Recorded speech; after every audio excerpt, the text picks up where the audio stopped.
하나님의 큰일 제22장 성화 부분입니다.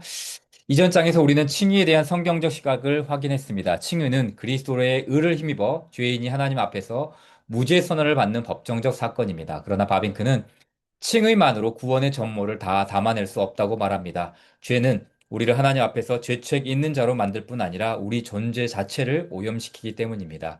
이 오염에서 우리를 건져내어 실제로 거룩하게 하는 사역이 바로 성화입니다. 이 장에서 바빙크는 성화가 무엇이며 그것이 어떻게 그리스도 안에서 이루어지고 성령을 통해 우리 안에 실제로 적용되는지, 그리고 이 성화가 신자의 전생에 걸쳐 어떻게 진행되는지를 다룹니다. 나아가 본장은 성화의 은혜를 더욱 굳세게 하는 23장 그리스도의 교회의 출발점이기도 합니다. 자, 해설 좀 보겠습니다. 마벤크의 성화는 칭의의 부록이 아니라 구원을 완성하는 또 하나의 축입니다. 죄는 죄책이자 동시에 오염입니다. 죄책은 우리를 하나님 앞에서 정죄받게 하고, 오염은 우리의 존재 자체를 더럽힙니다. 칭의가 전자를 다룬다면 성화는 후자를 다룹니다. 칭의를 통해 신자의 의식이 바뀐다면 성화를 통해 신자의 존재 자체가 바뀝니다.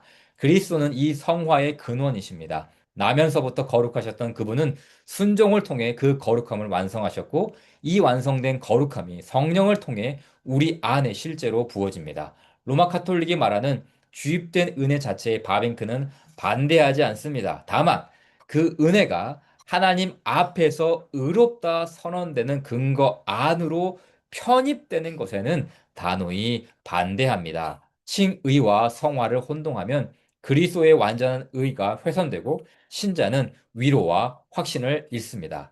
이 성화의 유일한 통로 역시 칭의와 마찬가지로 믿음입니다. 믿음은 먼저 우리의 거짓된 자기 확신과 자기 의를 무너뜨립니다. 그 다음 하나님의 순서를 따르게 합니다. 약속이 먼저이고 계명은 그 다음이며 좋은 나무가 먼저이고 열매는 그 다음입니다. 그래서 은혜는 율법을 폐하지 않고 오히려 회복하고 세웁니다.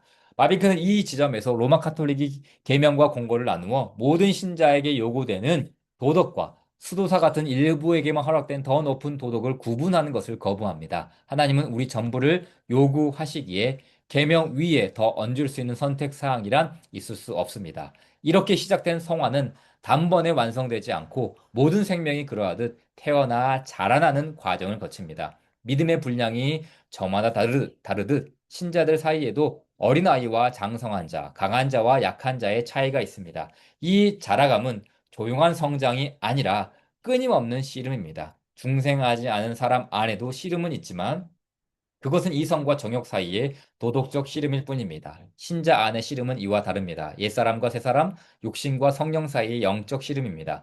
바빙크는 이 옛사람과 새사람을 몸 안에 공간적으로 나뉜 두 존재처럼 여기는 반율법주의를 경계합니다. 신자는 여전히 하나의 인격, 하나의 의식과 마음과 의지이며 죄된 생각과 행동을 옛사람의 일로 떠넘길 수 없습니다. 이 씨름이 길고 힘겹기에 어떤 이들은 이 땅에서 완전에 이를 수 있다고 주장했습니다. 그러나 성경의 성도들, 아브라함과 다윗과 바울조차 끝까지 자신의 죄와 허물을 고백합니다. 완전에 이르지 못한다고 해서 거룩한 삶을 향한 권면이 헛된 것은 아닙니다. 마땅히 해야 할 일과 그것을 행할 능력은 별개의 문제이기 때문입니다. 빚을 갚아야 할 의무가 있는 사람이 그 빚을 갚을 능력이 없다고 해서 의무 자체가 사라지지 않는 것과 같습니다. 오히려 완전에 이를 수 있다고 가르치는 쪽이 죄를 가볍게 여기고 만들고 도덕적 이상을 낮추는 결과를 낳습니다. 말씀과 그리스도의 이름으로 드리는 기도, 시와 찬송과 신령한 노래, 그리고 철야, 영적 깨어있음,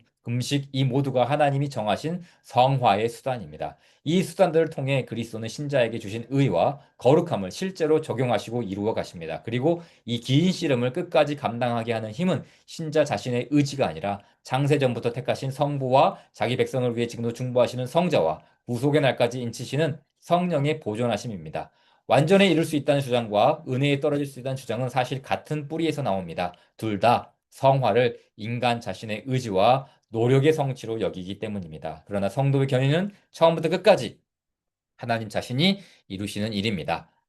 그러므로 신자는 이 구원이 자신에게서 떠날까 두려워하며 살 필요가 없습니다. 로마 가톨릭은 이 확신을 사제의 선언과 특별한 계시가 있는 소수에게만 허락된 것으로 제한하지만, 개혁교회는 이 확신이 믿음 그 자체에서 흘러나온다고 가르칩니다. 하나님의 약속을 믿는 믿음과 우리가 하나님의 자녀임을 증언하는 신은 성령의 증거, 그리고 선한 양심을 지키려는 진실한 열망. 이 세 가지가 함께 신자의 마음에 참된 확신을 심어 줍니다. 자, 이렇게 그 성화에 대한 내용들을 조금 살펴봤는데요. 뭐 우리가 뭐 많이 성화에 대한 내용들을 살펴봤기 때문에 크게 뭐 자세한 설명보다는 이제 바빙크가 했던 내용들을 조금만 더 살펴보도록 하겠습니다. 아까 이제 여기서 마지막에 다뤘던 것이 뭐였어요? 그 확신이죠, 확신. 그렇죠? 확신이죠. 그러니까 그 구원의 확신에 대해서 이제 로마 카톨릭은 사대 선언과 이제 특별한 계시가 있는 소수, 엘리트 집단에게만 이제 허락된 것으로 제한하지만 개혁교회는 그 구원의 확신이 어디서 나온다고 가르쳐요? 믿음 그 자체에서 흘러나온다. 그러면서 이제 세 가지 삼단 논법이죠. 그렇죠? 세 가지가 뭡니까? 첫 번째, 하나님의 약속을 믿는 믿음. 첫 번째죠. 그리고 우리가 하나님의 자녀임을 증언하시는 성령의 증거. 두 번째. 그리고 선한 양심을 지키려는 진실한 열망.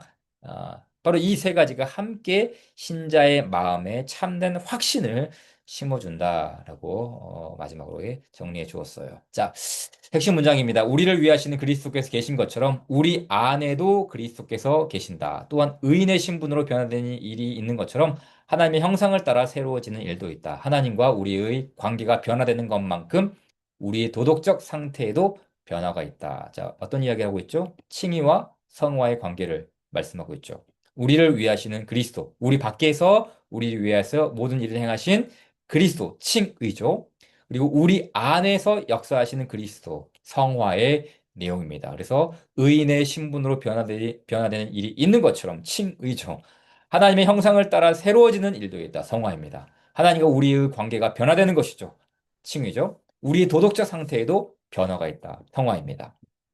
이렇게 이 문장은 칭의와 성화가 결코 둘로 쪼개질 수 없으면서도 분명히 구별됨을 세 겹의 대구로 압축해서 보여줍니다. 우리를 위한 그리스도만 붙들고 우리 안에 그리스도를 놓치면 신앙은 법적 선에만 머물고 삶의 실제 변화로 나아가지 못합니다. 칭의를 말할 때 성화를 함께 붙드는 것이 왜 중요한지 이 한 문장이 압축해서 보여줍니다. 자, 그러니까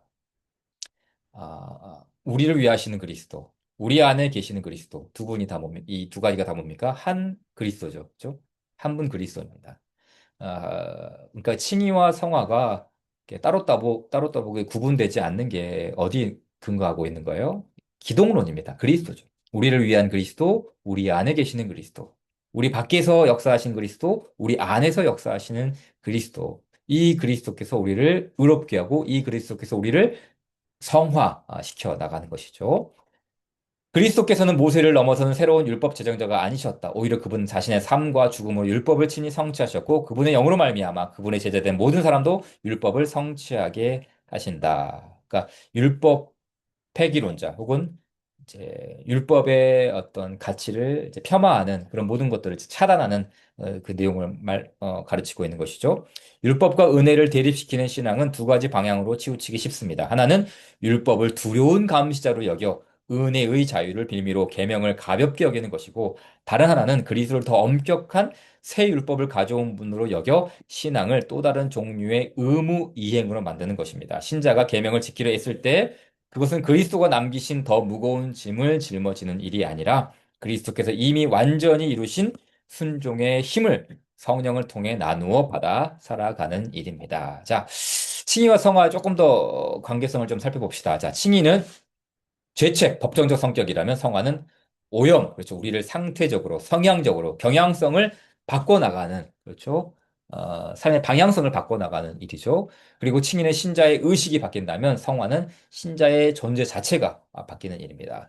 그리고 칭의는 신분의 변화, 관계가 회복된다면 성화는 하나님이 원하시는 선을 행할 수 있는 상태로 나아가는 이 변화를 의미하는 것이죠. 자, 그렇기 때문에 이 선을 행한다는 말은 그리스도 밖에서도 비그리스도인 안에서도 선을 행하는 일이 일어날 수 있죠. 근데 성경이 말하는 성화는 어떤 세상이 결정해주고 이 사회가 규정 지어준 선이 아닙니다. 그렇죠? 도덕과 윤리가 아니라는 거예요. 세상의 질서를 따른 세상의 법도를 따른 선이 아니라 하나님이 원하시는 선. 네. 이거를 바로 우리가 성화의 상태에서 이루어 나갈 수 있다라는 것이죠. 칭의는 단번에 완성된 선언이라면 성화는 점진적이죠. 그래서 중생에서부터 시작하여 영화에 이를 때까지 지속적으로 이루어지는 일이고요. 우리 밖에 의의 정가라면 그리스도의 거룩함이 우리 안에 성령을 통해 부어지는 것이죠. 로마서 5장 5절 말씀이죠. 그리스도의 거룩함이 우리 안에 성령을 통해 부어짐으로써 우리 안에서 그리스도께서 역사하시는 일들이 이루어지는 것이죠. 자, 칭의와 성화는 이제 둘 다 오직 믿음으로만 얻어지고 오직 믿음을 통해 지속적으로 이루어집니다. 이 성화의 관계성을 잘 대표해주는 말씀이 고린도전서 1장 30절이죠. 너희는 하나님으로부터 나서 그리스도 예수 안에 있고 예수는 하나님으로부터 나와서 우리에게 지혜와 의로움과 칭의죠. 그리고 거룩함과 구원함이 되셨다. 성화의 측면을 말씀해주고 있는 내용입니다. 자, 이제 바빙크의 하나님의 큰일에서 이제 자주 반복적으로 나오는 어떤 모토 혹은 원리가 뭐냐면 바로 이거죠. 은혜는 자연을 제거하는 것이 아니라 완성한다. Gratia non tollit naturam sed perfecit. 그러니까 은혜는 gratia non tollit 제거하지 않는다. 뭘요? naturam 은혜 자연을 제거하지 않죠. 은혜는 자연을 제거하는 것이 아니라 오히려 perfecit 완성합니다. 그래서 그러니까 정말 그 하나님의 큰일 각 챕터마다 이런 이제 원리들이 많이 나오는데 여기서 성화를 다룰 때도 이 원리를 대입시키죠. 어떻게 대입시켰습니까? 신자들이 자기 성화를 위하여 힘쓸 수 있는 것은 하나님께서 친히 그들 안에서 일하고 계시기 때문이다. 참으로 은혜는 자연을 무효로 만드는 것이 아니라 오히려 그것을 회복시킨다라고 가르쳐 줍니다. 그러니까 이 내용이 박태현 교수님 번역본 673쪽에 있습니다. 은혜는 자연을 무효로 만드는 것이 아니라 오히려 그것을 회복시킨다. 그래서 우리가 성화를 이야기할 때도 이 원리가 대입되는 거예요. 그래서 한 총 네 가지 정도가 있는데요. 먼저는 의지의 회복이죠. 그렇죠? 성화는 인간의 의지, 인간의 이성, 인간의 욕구를 파괴하는 것이 아니라 회복하죠. 그래서 우리가 의지적으로 성화에 참여할 수 있고 우리의 의지와 우리의 욕망이 거룩해지고자 하는 새로움이 일어나게 되는 것이죠. 두 번째, 율법의 회복입니다. 복음은 율법을 폐하는 것이 아니죠. 오히려 세우고 완성하기 때문에 우리 역시 성화 가운데에 하나님이 원하시는 성화, 그렇죠. 이 바로 이 율법 안에서 주어진 바로 이 하나님의 이 감사의 법칙을 따라서 감사의 일을 통해서 어, 어, 이 하나님의 복음과 하나님의 율법 안에서 이것을 세우고 완성해 나갈 수 있는 것이죠. 또한 세 번째, 인간 본성의 회복입니다. 죄로 인해 상실한 것을 우리는 재창조를 통해 회복하기 때문에 네, 우리의 성화 속에서 바로 이 인간 본성의 회복이 아름답게 회복되고 더욱더 크게 나아갈 수 있는 것이죠. 그래서 신자의 참여입니다. 성화의 사역 역시 점진적으로 모든 것이 전적으로 하나님의 일하심이 있지만 인간의 참여를 결코 배제하지 않습니다. 왜요? 은혜는 자연을 무효로 만드는 것이 아니라 오히려 회복시키죠. 우리의 의지를 회복시키고 율법의 본성을 회복시키고 인간을 재창조를 통해 회복하기 때문에 인간의 참여를 배제하지 않고 우리의 어떤 하나님의 사역 가운데 동참함으로써 이 성화의 사역을 완성해 나가는 것. 이것이 바로 이제 빌립보서 2장 12절 13절에서 잘 나오죠. 그러므로 나의 사랑하는 자들아 너희가 나 있을 때뿐 아니라 더욱 지금 나 없을 때에도 항상 복종하여 두렵고 떨림으로 너희 구원을 이루라. 네. 이 구원을 이루는 측면이 우리 이제 성화의 측면을 담당하고 있죠. 너희 안에서 행하시는 이는 하나님이시니, 네. 우리 밖에 계신 그리스도, 그리고 우리 안에 계신 그리스도. 우리 밖에 계신 하나님, 우리 안에 계신 하나님. 이 하나님께서 자기의 기쁘신 뜻을 위하여 너희에게 소원을 두고 행하게 하신다라고 했어요. 소원. 이게 뭐죠? 의지의 측면이죠. 그렇죠. 의지의 측면. 우리의 갈망, 우리의 욕망, 우리의 거룩한 성향, 경향성. 어, 우리의 의지를 회복하고 우리의 본성을 회복하고 그리고 그럼으로써 율법과 또 신자의 참여를 배제하지 않으면서 이렇게 이 일들을 행하게 하시는 것. 하나님의 은혜의 사역에 우리가 동참함으로써 이 일들을 이루어가게 하신다는 사실이죠. 자, 마지막으로 하나님의 큰 일, 제22장 성화장과 개혁파 윤리학 1권이 상당히 교차하는 부분이 많습니다. 교육파 윤리학은 크게 이제 세 가지 구도로 이루어지는데, 자, 첫 번째는 회심 전의 인간입니다. 그러니까 회심 전, 그렇죠? 그리스도를 만나기 전의 인간, 거듭나기 전의 인간은 그럼에도 불구하고 하나님의 동일한 형상이라는, 모든 인간은 하나님의 형상이라는 측면이 있어요. 자, 그래서 인간 안에는 뭐가 있습니까? 도덕법, 자연법이 있죠. 그리고 양심, 법의 문제 등이 나타나게 되죠. 자, 이런 것들을 이제 개혁파 윤리학에서 이 바빙크가 다룹니다. 그러나 조금 더 상세하게 다루는 것은 뭡니까? 회심한 이후의 인간이에요. 그렇죠. 중생한 이후의 인간. 그래서 이 중생한 인간에게 뭐가 작동합니까? 영적인 삶입니다. 자, 그래서 개혁파 윤리학입니다. 개혁파 윤리학. 네.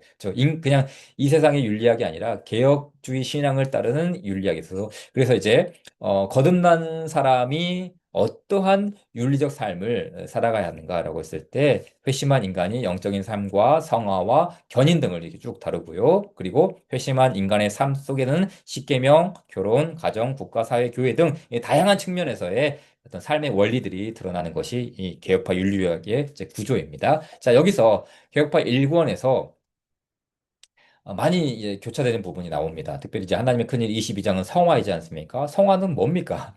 네. 회심 전입니까? 회심한 이후입니까? 당연히 회심한 이후이죠. 그렇기 때문에 22장 이 성화장과 윤리학의 장이 조금 많이 상당히 좀 공명하는 부분이 있습니다. 자, 볼까요? 그리스도인의 삶은 조용한 성장이 아니라 계속되는 싸움이다. 네, 분투이다. 영적인 전쟁이라는 거예요. 밖에 원수와 싸우는 동시에 우리 안에 거하는 원수와도 싸운다라고 했어요. 자, 우리 안에 거하는 원수는 뭡니까? 네, 다른 게 아니죠. 네, 옛사람 혹은 자기 중심성입니다. 그렇죠? 우리가 거듭난 이후에도 늘 우리는 자기 중심성과 나 자기 자신의 중심성과 싸우죠. 근데 이 개혁파 윤리학에서도 이런 내용이 나오죠. 영적인 삶에서 진보는 싸움과 고난이 수반된다. 단번에 완성되지 않고 하나의 점진적 과정을 이룬다. 영적인 삶 전체는 자기 부인과 십자가를 지는 것으로 이루어진다. 자, 자기 부인이 나오죠. 자, 우리 안에 거하는 원수가 뭐라고요? 자기 중심성이죠. 근데 이 자기 중심성을 해체하는 하나님의 은혜의 방편이 뭡니까? 자기 부인입니다. 자기 부인. 네. 자기 중심성과 자기 부인은 극과 극이죠. 그렇죠? 그러니까 우리가 자기 부인의 삶을 살아가는 것이 자기 중심성을 배제하는 삶의 원리로 드러나는 것이죠. 십자가를 지는 것. 이게 그죠? 자, 두 번째. 사람은 영적으로도 작고 약하고 궁핍한 존재로 태어난다. 그래서 은혜와 지식에서 자라가야 하고 영적 양식과 신령한 음료로 은혜 안에서 계속 자라난다. 그러니까 영적인 삶에 있어서도 강한 사람이 있고 약한 사람이 자가 있죠. 어린아이가 있고 장성한 사람이 있죠. 그렇죠? 자, 여기서도 개혁파 인류학에서도 영적인 삶을 사는 것만으로는 충분하지 않고 성장하고 성숙되어야 된다. 약한 사람이 있지만 강하게 되어야 되고 어린아이의 수준이 있지만 장성한 분량에 이르도록 자라나야 한다. 그래서 복음 사역의 소임은 그리스도의 장성한 분량에 충만한 데까지 성장시키는 것이다. 라고 하면서 이 복음 사역자의 소임에 대해서 바빙크가 이야기를 합니다. 또 그 성화의 수단에 대해서도 이야기했죠. 말씀은 성화의 으뜸 가는 수단이고 예수의 이름으로 드리는 기도, 시와 찬송과 신령한 노래, 철야와 금식. 네, 여기서 말하는 철야는 그 한국 교회의 철야 기도가 아니라 깨어 있음입니다. 깨어 있음. 영적으로 깨어 있는 것을 말하는 거예요. 그리고 하나님은 수단 사용을 경시하지 않으신다. 하나님은 이 수단을 사용하셔서 우리를 성화시키시고 우리를 더욱더 성장하게 만든다는 거예요. 윤리학에서도 마찬가지였습니다. 기도, 영적인 묵상, 말씀 읽기, 찬송, 혼자 읽기, 묵상, 금식, 철야, 서원 이런 수단들을 항목별로 조금 더 상세하게 전개를 합니다. 그러니까 하나님의 큰 일이 성화에서 조금 압축적으로 신학적인 내용들을 제시했다면 개혁파 윤리학에서는 이런 내용들을 어떻게 합니까? 목회적으로 그리고 실천적으로 조금 더 확장시켜서 내용을 제시해 주는 것이죠. 그러니까 제가 얼마 전에도 지난 시간에도 이야기했던 것 같은데 개혁파 윤리학은 굉장히 목회적이라고 이야기했죠. 그리고 실천적이다. 그러니까 다른 말로 말하면 제자 훈련, 제자 훈련. 그렇죠? 그러니까 이 수단들이 뭡니까? 수단들을 사용하는 게 뭐예요? 훈련입니다. 그렇죠? 기도, 영적인 묵상, 말씀 읽기, 찬송, 혼자 읽기, 금식, 철야, 서원. 이런 건 다 뭡니까? 훈련으로 이루어지는 것이죠. 그렇죠? 이런 수단들을 사용을 하나님은 경시하지 않으시고 오히려 부지런히 사용할 것을 우리에게 가르쳐 주죠. 그렇죠? 이런 내용들이 바로 이제 개혁파 윤리학에 다 나오는 내용이 있는데요.